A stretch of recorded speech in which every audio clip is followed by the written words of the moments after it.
नमस्कार. आज मी आपल्या सगळ्यांशी 10वी आणि 12वीच्या परीक्षा संदर्भामध्ये संवाद साधण्यासाठी बोलत आहे. आपल्या सगळ्यांना माहिती आहे की ओमिक्रॉन संदर्भामध्ये आपण सातत्याने मॉनिटरिंग करत आहोत आणि हे करत असताना 10वी आणि 12वी ही विद्यार्थ्यांच्या दृष्टिकोनातून, पालकांच्या दृष्टिकोनातून खूप महत्त्वाचं वर्ष असतात आणि या परीक्षा कशा होणार, कधी होणार या संदर्भामध्ये सातत्याने आमच्याशी विचारणा होत असते.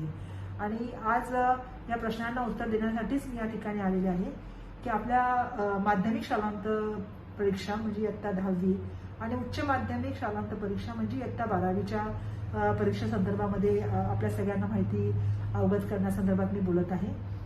12वीची जी परीक्षा असेल ती परीक्षा लेखी परीक्षा 4 मार्च ते 7 एप्रिल या कालावधीमध्ये होणार आहे. त्याचबरोबर इयत्ता 10वीची जी परीक्षा आहे, जी लेखी परीक्षा आहे ती 15 मार्च ते 18 एप्रिल या काळामध्ये होणार आहे.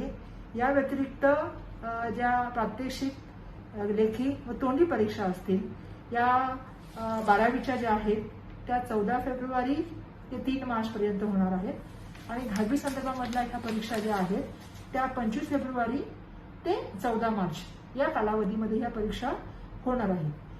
विद्यार्थ्यांना मी सांगू इच्छिते, आपली परीक्षा ही मागील काळामध्ये जशी ऑफलाईन पद्धतीने होत होती त्याच तऱ्हेने ऑफलाईन पद्धतीने होणार आहे. मागील काळामध्ये आपण जसे पेपर देत होता तशाच तऱ्हेचा पेपर पॅटर्न आणि तशाच तऱ्हेचं मूल्यमापन यावेळेला सुद्धा असेल. आणि जे मूल्यमापन आपल्या सर्वांना माहिती आहे की आपली परीक्षा जी असते ती आपली परीक्षा लेखी परीक्षा जी असते त्या परीक्षेच्या माध्यमातून जे आपले पेपर असतील त्या संदर्भामध्ये ते असेल.